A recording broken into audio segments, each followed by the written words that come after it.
Hoy quiero compartir una parte de escritura que seguramente sé que muchos ya la han leído y la han releído y se la saben de abajo hacia arriba y de arriba hacia abajo, pero creo que es importante volverla a retomar.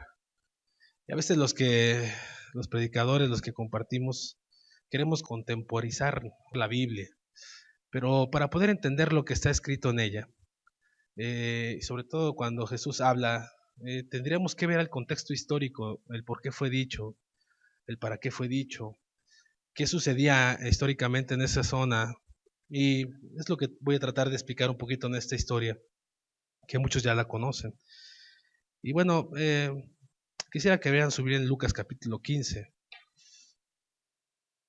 Y voy a hablar un poquito del contexto histórico antes de leer. Y lo que sucedía es la parábola del hijo pródigo. ¿Quién nunca ha leído esta parábola? ¿Me podría levantar su mano solamente para saber? ¿Alguien nunca ha leído esta parábola? Todos la hemos leído. ¿Usted nunca ha leído? ¿Usted tampoco? Ok. Nunca la han leído. Ok. Muy bien. Y bueno, aquí la cultura del Medio Oriente, cuando Jesús está hablando esta parábola, la cultura del Medio Oriente que estaba en ese momento era que una cultura de la vergüenza y del honor. Hoy en nuestros días, aún en el Medio Oriente, esta cultura prevalece. Esta cultura prevalece y la gente que vivía en esa época hacía lo que era honorable, lo buscaba. Lo que daba vergüenza a tu aldea o a tu familia o a ti mismo, no lo buscabas, lo desechabas. Eso era importante, la cultura del honor y la vergüenza. Y Jesús habla de estos personajes, 3 personajes, hasta 4 personajes podemos ver en esta historia. Y empieza a compartirles. Y esta historia es una respuesta que Jesús le da a los fariseos, porque ellos estaban murmurando en contra de Jesús, porque decían que Jesús comía con los pecadores y los recibía. Entonces, esta es una respuesta de Jesús a los fariseos. Entonces, ponga atención que va dirigida hacia ellos. Y vamos a leer el versículo 11 de Lucas 15. Y dice la Biblia así. También dijo, un hombre tenía 2 hijos, y el menor de ellos dijo a su padre, Padre, dame la parte de los bienes que me corresponde. Y le repartió sus bienes. A ver, vamos a hacer ahí una pausa. No siga leyendo, vamos a terminar de leerla, pero vamos a hacer una pausa ahí. ¿Cómo que se acerca el hijo menor y le dice al padre, dame los bienes que me pertenecen? Eso no es honorable en esa época, eso es vergonzoso. Si usted se acerca hoy a su padre y le dice, papá, dame la herencia que me corresponde, yo creo que en ese momento un cachetadón que te voltea a tu padre. Eso no es honorable. ¿A quién le dijo a este hijo menor, porque era el hijo menor, que él tenía el derecho de pedir la herencia? En el Medio Oriente, el que tenía el derecho de pedir esa herencia en supuesto caso de muerte era el hijo mayor. Pero este hijo menor va, le dice, padre, dame lo que me pertenece. Yo pregunto, ¿en qué momento el padre puso los bienes al nombre del hijo menor? ¿Quién trabajó esos bienes? ¿De quién son los bienes? Eso eso no es algo honorable, eso es algo vergonzoso. Voy a estar repitiendo estas 2 palabras. Cuando escuchan los fariseos esto, dicen, ¿cómo? ¿Cómo que el hijo menor le pide los bienes al padre? Eso es algo grosero, es egoísta, es escandaloso, es inaudito. Es vergonzoso decirle al padre, quiero que te mueras, dame lo que me pertenece. ¿Quién quiere un hijo así? Levante su mano. ¿Nadie? Porque podemos orar por él, ¿no? ¿Qué está pasando? Eso es algo no natural. Es algo no natural. ¿Qué le está diciendo el muchacho, el hijo menor al padre? Padre, mira, tú tienes mucha lana ahí guardada y está improductiva ahí. Y yo soy bueno para los negocios. ¿Por qué no me das una lanita? La hago rendir y te regreso tu dinero con réditos, pero ayúdame a capitalizarme a mí, déjame ser independiente. Entonces no le está diciendo eso. Está diciendo, dame lo que me pertenece. Él está diciendo también, entre otras cosas, ya no quiero ninguna relación contigo. Ya no quiero estar aquí. Quiero ser independiente. No quiero formar parte de esta familia. me quiero ir lejos, dame lo que me pertenece, dame lo que es mío. Y dice el versículo 12, al final dice, le repartió sus bienes. Aquí es donde dicen los fariseos, a ver, si ya es vergonzoso que el hijo menor venga y le pida los bienes al padre, ¿no será vergonzoso también que el padre le reparta sus bienes? ¿Qué está sucediendo en esta historia, Jesús? Y los fariseos estaban escandalizados y decían, no es posible que esté pasando esto. En esta familia no hay nadie honorable. No hay nadie honorable. Le reparte sus bienes. No es posible. Yo me pregunto, al inicio de la parábola dice, había un hombre que tenía 2 hijos y el menor. Yo me pregunto, ¿dónde estaba el mayor? ¿Dónde estaba el mayor? También en esa cultura era importante que el hijo mayor defendiera al padre. Hoy en día también el hijo mayor en nuestra familia, en nuestra idiosincrasia, es alguien que defiende al padre. Tiene una figura importante dentro, es primogénito. Yo me pregunto, ¿dónde estaba el hijo mayor? ¿Dónde estaba? ¿Qué estaba haciendo? Y lo único que muestra esta parte, porque dice que le repartió sus bienes, o sea, al hijo mayor también le tocaron su lana. Y en esa época también se repartía una tercera parte al hijo menor y 2 terceras partes al hijo mayor. O sea que el ganón era quien, el hijo mayor. Muchas veces ponemos nuestra mente en lo que es el hijo pródigo, pero no nos damos cuenta de todo lo que está pasando alrededor de él. Y lo que está sucediendo con el hijo mayor, lo que está sucediendo con el padre. Y nada más nos centramos en el hijo pródigo. Y yo lo que hoy quiero es que nos centremos en estos personajes, incluso en los fariseos que estaban escuchando la parábola. Aquí lo que denota es que el hijo mayor tampoco tiene una comunión con el padre, porque no lo defendió, porque no puso un alto a su hermano menor y no le dijo, oye, ¿qué te pasa? ¿Por qué quieres que mi padre muera y te dé lo que te pertenece? Simplemente repartió sus bienes y le tocaron al hijo mayor. El versículo 13 dice aquí, véalo ahí, hermano, dice, no muchos días después, juntándolo todo, el hijo menor se fue lejos en una provincia. A ver, vamos a ver. Dice que no muchos días después. En esa época no abrió la cartera y le dio dólares. Tenía becerros, tenía vacas, tenía mucho parcela. Tenía todo ahí invertido. No tenía dólares, ¿verdad? No había un Banamex para que fuera a depositar ahí su lana y cuando el hijo le pidiera le iba a dar. No. Le dio sus bienes.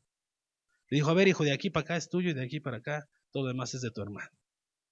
Pero dice ahí que en pocos días después, o sea, no dice una semana, dice pocos días. Es que es importante que nos metamos ahí donde dice la palabra, pocos días después. ¿Cómo en pocos días después, juntándolo todo? O sea, dice que agarró su dinero y se fue a una provincia. ¿Cómo alguien puede en pocos días tener liquidez? A los que les han repartido alguna herencia no es algo sencillo.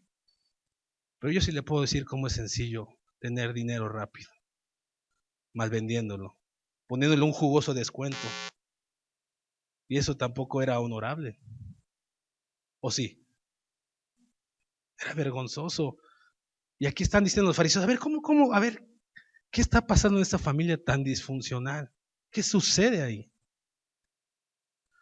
Y es increíble cómo este joven malvende todo lo que su padre le costó, quizá generaciones atrás. Quizá el padre fue muchos años de trabajo para obtener un capital interesante. Y él lo malvendió, lo rebajó, lo malbarató. Otra vez pregunto, ¿quién quiere un hijo así? Levante su mano. ¿Nadie? Yo pensaba que sí. Se fue dice que ella juntando todos se fue a una provincia lejana, se apartó de Israel. Se fue a una provincia donde no era una tierra gentil, donde no era tierra santa. Dejó la tierra santa para irse a una tierra gentil. Otra vez, eso no es algo honorable, eso no es algo vergonzoso. ¿Qué está pasando ahí? Y dice la Biblia en el versículo 13, y allí desperdició sus bienes viviendo como perdidamente. Perdidamente. Es por eso que se llama hijo pródigo. La palabra pródigo no es el que regresa. La palabra pródigo en otras acepciones es aquel que vive o desprecia la vida y que desperdicia sus bienes en cosas inútiles. Eso significa pródigo. Aunque esto se lo pusieron los hombres, pero nos da una idea de cómo era este hombre. Una característica, un calificativo para este hombre. Vivió en un comportamiento disipado, depravado. Dice el versículo 30, inclusive cuando su hermano mayor dice que lo gastó inclusive en rameras, en prostitutas. Este hombre malgastó, no era algo honorable. Los fariseos estaban escuchando y no podían creer lo que estaban oyendo de parte de Jesús. Lo arrojó toda la basura. Pero hasta ahora esto, deshonrar a su padre, malgastar su herencia, vivir en un lugar pagano, lo arrojó toda la basura. Vaya tonto, vaya hijo.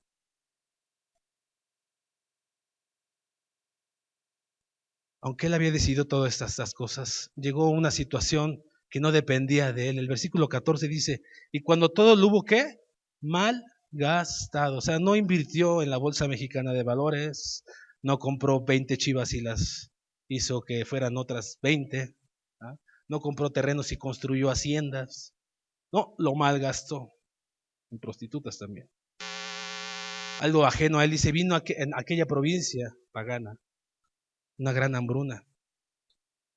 Y una gran hambruna es cuando empieza a faltar el alimento y ya no, la gente que no tiene economía, porque este hombre ya no tenía, empiezan a padecer hambre, empiezan a tener necesidad y empiezan a perder su sentido, su conciencia, porque no tiene que comer, porque no tiene que llevarse a la boca.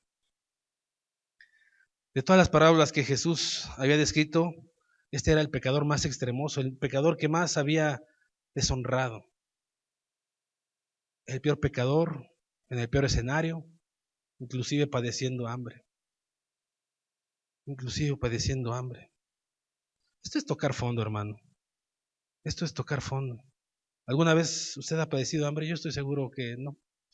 A lo mejor sí, ¿no? Tengo hambre, voy a comprar un gansito y se me quita la lombriz, pero un hambre de 3 días, de 4 días sin comer, eso nunca lo hemos vivido, gracias a Dios. Este hombre tocó fondo. Y el versículo dice, y fue y se arrimó a uno de los ciudadanos de aquella tierra. Aquí la palabra de arrimar es irle a rogar, irle a pedir, irle a suplicar. Este hombre tenía todo en casa de su padre. Y fue y le rogó al padre. Fue y le rogó a este hombre, se arrimó. Y le dice a este hombre que lo manda a apacentar, ¿qué? Cerdos. A ver, otra vez, ¿cómo? Esto no es honorable, dicen los fariseos. Esto es vergonzoso. Usted sabe que para los judíos el cerdo es algo inmundo. Decían los fariseos, no, es que no puede ser, ya no sigas, Jesús, con esa historia, por favor, que me estás matando. ¿Cómo que va a apacentar a los cerdos? ¿Cómo puede suceder eso? Pero cuando él se arrimó a este hombre en una manera ya deplorable, tenía hambre. Lo único que hizo este hombre fue quitárselo de encima y decirle, vete ya a apacentar a los puercos. Vete por allá, no quiero verte. Vete.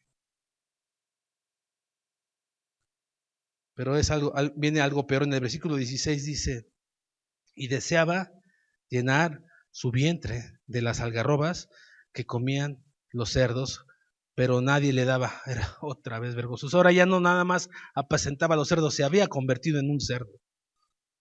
¿Sí o no? Deseaba comer las algarrobas. Aquí hay algo interesante. Las algarrobas es algo que el ser humano no puede digerir con facilidad. No tenemos esa capacidad de digerirlo. Pero él deseaba. Yo no sé si pudo comer una que otra, pero él deseaba. ¿Alguien alguna vez ha deseado comer ahí con los cerdos? Nunca hemos llegado a tal extremo.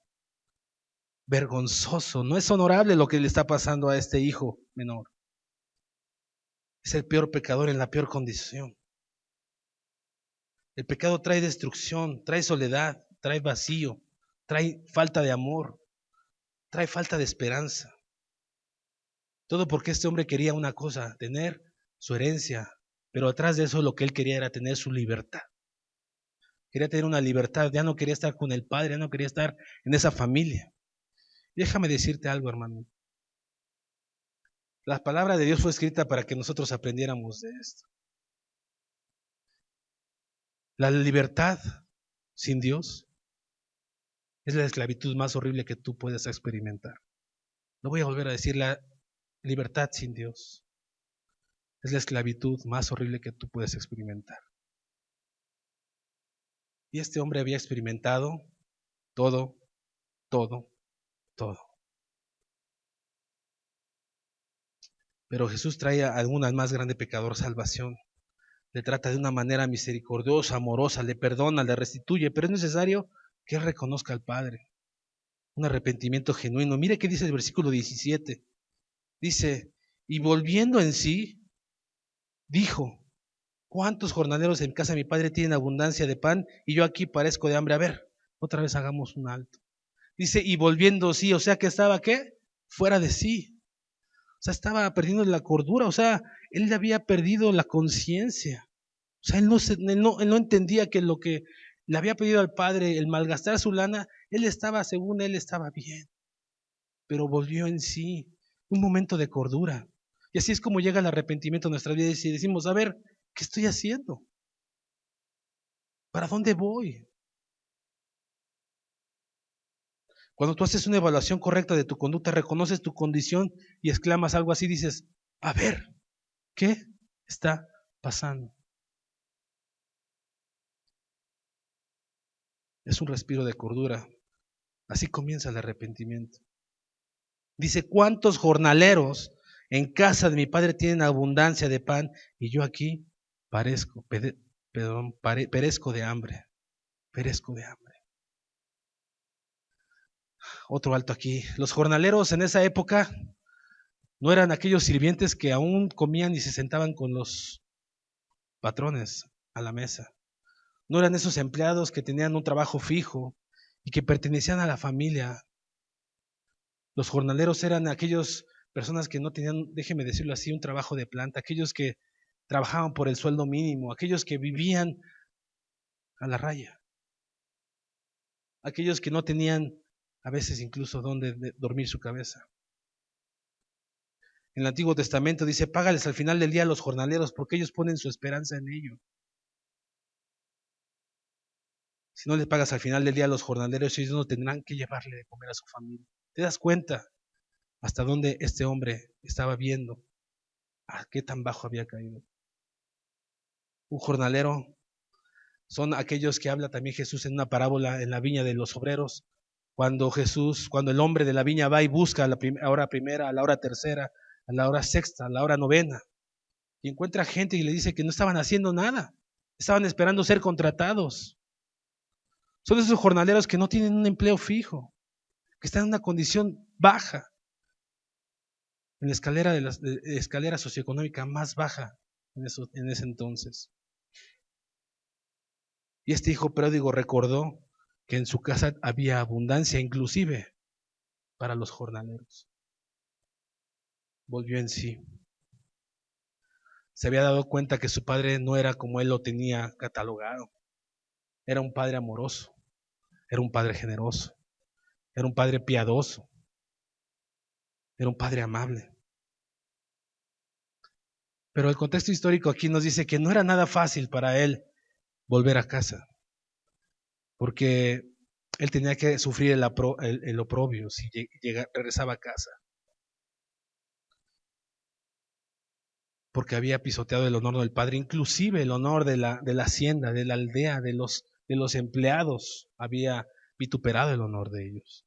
Y él sabía que si regresaba iba a pasar por cosas deplorables, inclusive tenía que sentarse en el medio de la plaza para que los niños se burlaran de él, para que los adultos también se burlaran de él. Y él tenía que pasar toda esa vergüenza para ser restituido nuevamente como hijo de este hombre hacendado que tenía muchas posesiones. Tenía que trabajar arduamente para restituir todo lo que él había perdido, como un jornalero. Por eso él dice, quiero ser un jornalero, porque él sabe cuál es la condición ahora después de haber hecho lo que hizo. Necesito ser un jornalero y restituir a mi padre, eso es lo que necesito. No le queda otra opción porque está muriendo de hambre y toma una decisión. Y dice el versículo 18, Me levantaré e iré a mi padre y le diré, Padre, he pecado contra el cielo y contra ti. Ya no soy digno de ser llamado tu hijo. Hazme como uno de tus jornaleros. Es interesante.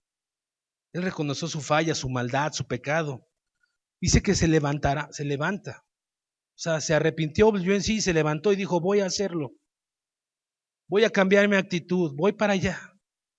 Voy hacia el Padre, al Padre generoso que yo tengo. Y esto es lo que debe hacer alguien que se arrepiente. Alguien que se arrepiente genuinamente está dispuesto a pagar, las consecuencias de su desvarío. ¿Le suena algo similar a esto? El rey David, cuando fue confrontado, él pagó las consecuencias, dijo, sí, ese soy yo. Esa es una gente arrepentida genuinamente, no aquella que dice, Señor, te pido perdón por mis pecados. ¿Cuáles son tus pecados? Decláralos, confiésalos. No eres digno. Hiciste esto, hiciste lo aquello. Hay que confesar con nuestra boca. Este hombre fue un hombre que se arrepintió genuinamente. Él no iba a pedirle al Padre, Padre, ya regresé de vuelta, ahora restitúyeme nuevamente como hijo. No, él dijo, voy a ser como unos jornaleros, no soy digno de ser tu hijo. No soy digno. Este hombre tenía bien entendido. Los fariseos de repente dicen, ay, por fin, algo de honor. ¿Ah? Algo de honor aquí. Hay alguien que ya está respirando. El verso 20 dice, y levantándose, o sea, ya había pensado todo y lo hizo y se levantó, vino a su padre. Y cuando aún estaba lejos, lo vio su padre y fue movido a misericordia. Y corrió y se echó sobre su cuello y le besó. Se levantó pues, hermano. Y no olía a jabón, no olía a cest, te vuelve a la vida. No tenía para comer. ¿Qué va a tener para bañarse? Olía a puerco. ¿Quién sabe cuánto tenía de no bañarse? Seguramente cuando se levantó, en su arrepentimiento, él iba pensando que no era digno. Todo lo que tener que hacer para ser restituido como hijo, todo lo que tenía que pasar, la vergüenza, para devolver el honor a su familia, eso él fue caminando en el trayecto e iba pensando eso. Pero dice que aún cuando le faltaba camino, cuando aún estaba lejos, el padre al verlo fue movido, ¿qué? A misericordia. A misericordia. Y dicen los fariseos, a ver, no, ¿cómo? Un poquito de desamor, ¿no? ¿Cómo el padre va movido a misericordia? Un poquito de desamor, un poquito de dignidad. Eso también es vergonzoso. Que pague lo propio. Dice que aun cuando le faltaba poco, lo vio su padre. Esto también me deja a mí pensar que el padre a cierta hora o en ciertos momentos del día volteaba por el camino desde su hacienda y veía a ver si su hijo se le había ocurrido arrepentirse y volver. Dice que aún faltaba camino y lo vio de lejos. Dice que el padre corrió. Fue movido a misericordia. Hermano, salió corriendo literalmente. Esa palabra que corrió es literalmente corriendo como si quería ganar la medalla olímpica contra, ¿cómo se llama? Hussein, ¿cómo se llama el que ganó? Bueno, Bolt. Si quería ganar la medalla olímpica y salió corriendo. Déjame hacer una pausa aquí. Los nobles del Medio Oriente no corren. Por fin, hermano, corrió o no corrió. Bueno, no corren, pero sí corrió. No corren. Las personas del Medio Oriente usan una túnica larga. Sí, las has visto, ¿no? Hasta los pies. Las mujeres solamente se le ven sus ojos, porque eso trae dignidad, trae honor. Los ancianos del Medio Oriente con su túnica no corren. No traen unos Nike, traen sandalias. Y él salió corriendo para encontrarse con su hijo. Otra vez los fariseos, no, qué vergüenza, ¿cómo puede hacer eso el padre? No lo trata como se merece y aparte sale corriendo, qué vergüenza, qué deshonor. Hay una palabra que en la palabra túnica significa que lo que me trae honor. Eso significa la palabra túnica en Medio Oriente. Hay una palabra árabe, pero la investigué, dice machput, pero no sé si se diga así, pero esa palabra significa lo que me trae honor y es túnica. Es vergonzoso para las mujeres y para los hombres inclusive mostrar una parte de su cuerpo. En el Medio Oriente eso es vergonzoso. Eso es vergonzoso. Pero con el fin de ver a su hijo, de besarle, y con el fin de poder correr libremente, este hombre se levanta su túnica y empieza a correr. Y los ojos de los aldeanos, de la gente que estaba ahí, ya no tenía su vista en el hombre pródigo, en el maloliente, en el mendigo.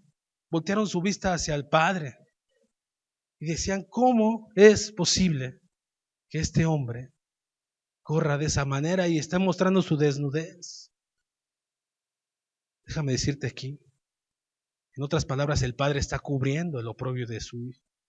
En otras palabras, el Padre está tomando el lugar del hijo, está desplazando la vergüenza del hijo para llevarla en él. ¿Sí me explico hasta aquí, hermano?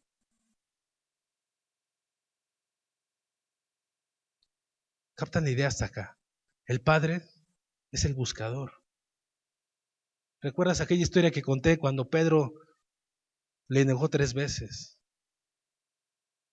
Y Jesús, una vez resucitado, traicionado por Pedro, fue en buscar del traicionado, del traicionador, del traicionero. De esta misma manera el Padre viene en busca de la persona más vergonzosa, de su Hijo. El Padre es el que baja, el Padre es el que desciende a buscar al Hijo, el que toma lo oprobio, el que toma la vergüenza, el que le abraza, el que le perdona, el que le besa. El Padre es el que va a buscar al pecador. Dice la palabra en Romanos 3 que no hay justo ni aun uno. Yo te pregunto, ¿alguna vez has recibido que Dios te busque a ti y tú no lo buscas? Pero Él siempre está ahí. En el verso 18 y 19, el hijo pródigo tenía un speech que decirle al padre. Lo había estado meditando y quizá en el camino estaba, le voy a decir que ya no soy digno, que me tome como uno de sus jornaleros. Dice el verso 18 y 19 que este era el speech de este hijo menor. Dice, me levantaré, iré a mi padre y le diré, Padre, he pecado contra el cielo y contra ti. Ya no soy digno de ser llamado tu hijo. Hazme como uno de tus jornaleros. Pero cuando reza con su padre, y este le recibe y lo abraza, en ese momento hay gracia, porque el versículo 21 dice, le contesta de la misma manera, pero ¿qué crees? Ya no dice, hazme como uno de tus jornaleros. Ya no alcanza a decirlo, porque el Padre lo restituye. Porque el Padre hace algo contigo y con este hombre y conmigo. Gracia. Una gracia. No te lo mereces, pero ahí está la gracia. Ya no es necesario que pagues el oprobio, hijo. Ya no es necesario que seas como uno de estos jornaleros. Yo te investo de gracia. Sí, le pidió perdón, reconoció, pero ya no pagó la vergüenza. ¿Sí se da cuenta, hermano? Inmediatamente el verso 22, el padre le dice a sus siervos, sacad el mejor vestido y vestidle y poned un anillo en su mano y calzado en sus pies. Y traed el becerro gordo y matadlo y comamos y hagamos fiesta, porque este mi hijo muerto era y ha revivido, se había perdido y es hallado. Y comenzaron a regocijarse. La fiesta empezó, hermanos. ¿Y quién brillaba pero por su ausencia? ¿Quién? El hijo mayor. Te vuelve a decir esta historia que ahí no había una comunión entre el hijo mayor y entre el padre. Cuando repartió sus bienes no había una comunión entre el hijo mayor y el padre. Cuando regresa el hijo pródigo, no hay una comunión entre el padre y el hijo mayor.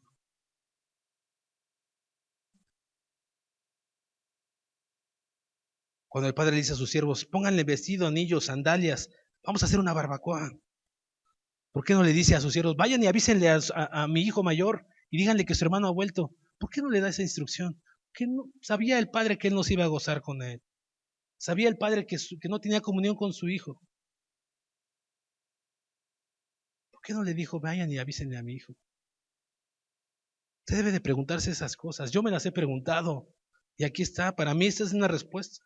Porque no tenía comunión. Y se trae al becerro gordo. Es como decir, tráiganse casi casi lo llama por su nombre. Era un becerro especial para una situación especial. Porque si usted lee esta historia, en 3 ocasiones hablan del becerro gordo como un becerro que está identificado. Un becerro que lo tienen guardado para una ocasión súper especial. Traigan al becerro gordo. Porque voy a hacer fiesta. Pero si los fariseos, hermano, póngame atención acá, si los fariseos estaban escuchando esta parábola de parte de Jesús como respuesta a su murmuración,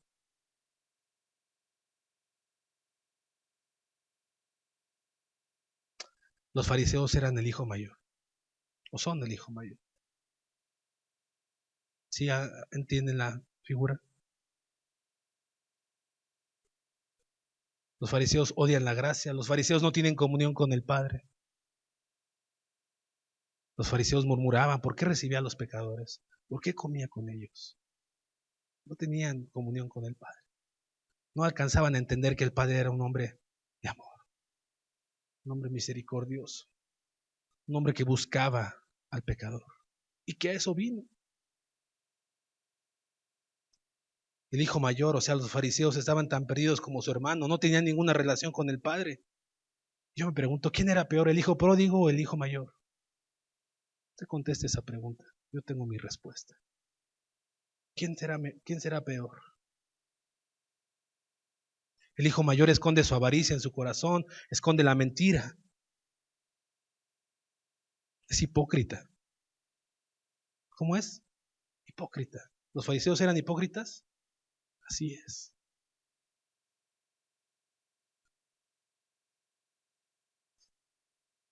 Los fariseos pensaban que en esta historia el hijo mayor era el único honorable, el único que no pasaba la vergüenza a la familia. Pues claro, eran ellos mismos, se estaban justificando, pero el hijo mayor también era una vergüenza para la familia. Porque mire qué dice el versículo 25. Dice, y su hijo mayor estaba en el campo y cuando vino y llegó cerca de la casa, oyó la música y las danzas, o sea, ya había fiesta ahí, ya estaban cotorreando, ya se estaban gozando, ya estaban disfrutando de la barbacoa, ya. Y llamando a uno de los criados le preguntó, ¿qué era aquello? Y él le dijo, tu hermano ha venido a tu padre, ha hecho matar al becerro gordo por haberle recibido bueno y sano. El versículo 28 dice, entonces ¿qué? Se enojó y no quería entrar a la fiesta. Otra vez el buscador dice, salió el padre y ¿qué hizo? Le rogó que entrase. Otra vez el padre va a busca del hipócrita, en busca del pecador, en busca de aquel. ¿Cuántas veces el padre te ha buscado a ti? ¿Cuántas veces el padre me ha buscado a mí? Nosotros le damos la espalda. ¿Cuántas veces? No lo sé, solamente tú lo sabes. El verso 29, el hijo mayor le responde, mas él respondiendo dijo al padre, he aquí, tantos años te sirvo. Hipócrita, no habiéndote desobedecido jamás y nunca me has dado, ya no dice un becerro, dice ni un cabrito para gozarme con mis amigos. Mentiroso, manipulador, hipócrita. ¿No dice el versículo 12 que su padre le repartió sus bienes? Dice que al hijo menor no, a los dos. ¿Tenía o no tenía herencia para hacer lo que quería? Es un mentiroso, es un manipulador, es un hipócrita. Le repartió sus bienes. Además le estaba reclamando al padre, ni siquiera fue como el hijo mayor el hijo menor que se acerca al padre, padre, reparte mi bien. No, él va y le dice, yo he estado contigo, va y le reclama. Se pone al tú por tú. Así los fariseos le reclamaban al padre, murmuraban contra él. ¿Por qué recibes a los pecadores? Porque ellos están en contra de la gracia. El hijo mayor le decía al padre, no le des gracia a este hijo. No, ¿tienes por qué recibirlo con bombos y platillos? Yo he estado aquí, yo merezco eso. Pero no estaba con él, ¿o sí? ¿Verdad que no? Parecía que estaba con él, pero no estaba con él. El verso 31 le contesta el padre, hijo mío, mire el amor del padre.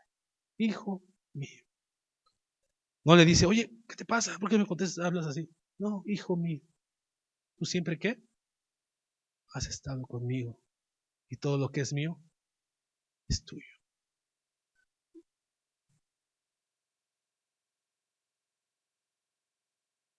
Tenemos, así como los fariseos, tenían a Jesús ahí, tenían al Mesías, no lo querían recibir. A veces los cristianos estamos como los fariseos o como el hijo mayor. Tenemos todo, tenemos la palabra profética más perfecta, tenemos la palabra de Dios, pero no hacemos y no estamos con el Padre, estamos divididos, estamos siendo mentirosos, manipuladores, hipócritas. No tenemos ninguna comunión con el Padre, ninguna. Estamos ahí nada más, pensando que le servimos, pensando que le ayudamos, pensando que le obedecemos, pero creo que no es así.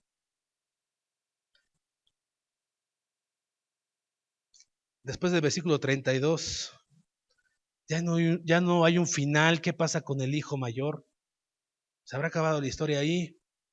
¿Qué sucedió? ¿Qué habrá pasado? Déjeme darle dos posibles finales sin ser hereje. ¿Qué le parece el primer final? El hijo mayor, cuando su padre le dijo, hijo, todo es tuyo. Tú has estado conmigo. Y le contesta el padre. Déjeme pensar que el hijo mayor le dice, está bien, papá, vamos a entrar a la fiesta. Tienes razón. Perdóname. Se da la media vuelta y entra con el padre. ¿Cómo ves ese final? ¿Estará bueno? Contésteme, ¿sí o no? ¿Eh? Pues no. ¿Qué le parece este otro final? El hijo mayor dice que estaba enojado, tomó un pedazo de madera y golpeó al padre hasta matarlo. Fueron los fariseos y el resto de los hipócritas quienes crucificaron a nuestro Dios.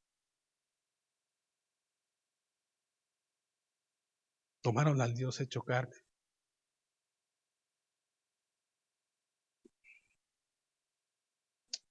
y lo mataron.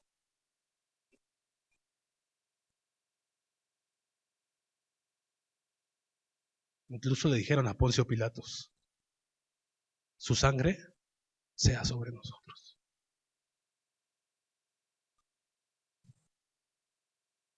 Mientras el hijo mayor lo golpeaba, le decía, eres una vergüenza. Alguien tiene que darle honor a esta sociedad, a esta aldea.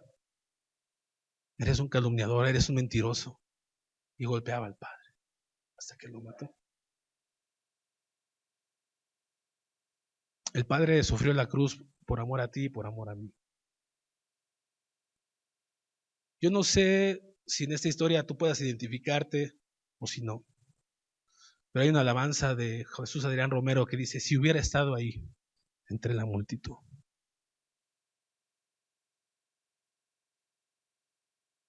Podemos nosotros ser hipócritas de muchas maneras, hermano. Podemos estar en este lugar hoy, pero si no obedecemos al Padre y nuestro corazón no está con Él, estamos siendo como los fariseos, como el hijo mayor. O quiere ser como el hijo menor que realmente aceptó y cambió su actitud. No solamente fueron palabras, cambió su actitud. Por eso hubo fiesta. Y si tú lees el verso 2 de esta historia,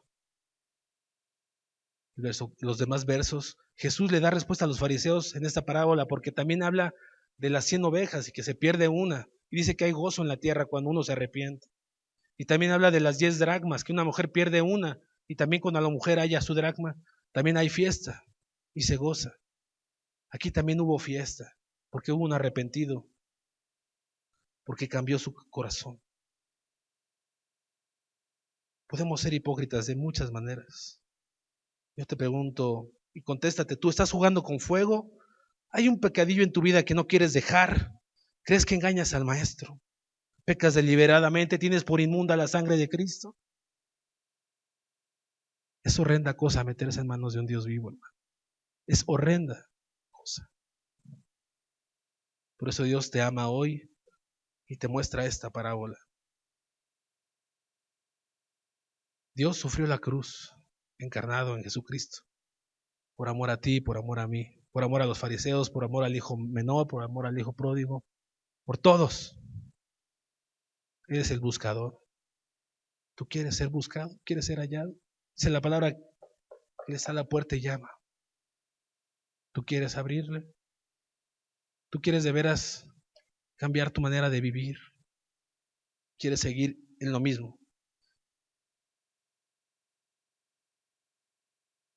Déjeme terminar con esa palabra de Dios. ¿Por qué Dios tomó la cruz en forma de hombre? Dice el versículo 1 de Hebreos 12, no lo busque. Dice, puesto los ojos en Jesús, el autor y consumador de la fe, el cual por el gozo puesto delante de él, ¿por qué? Por el gozo. Menospreciando ¿qué? La vergüenza, el oprobio. Y se sentó a la diestra del trono de Dios. Por tanto, nosotros también teniendo en derredor nuestro tan grande nube de testigos, despojémonos de todo peso y del pecado que nos asedia y corramos con paciencia la carrera que tenemos por delante. Tienes que analizar en tu corazón en qué posición estás. Y Dios tiene suficiente amor para ti y para mí. Mucho. Es cuestión de que tú quieras y que yo quiera estar en la fiesta.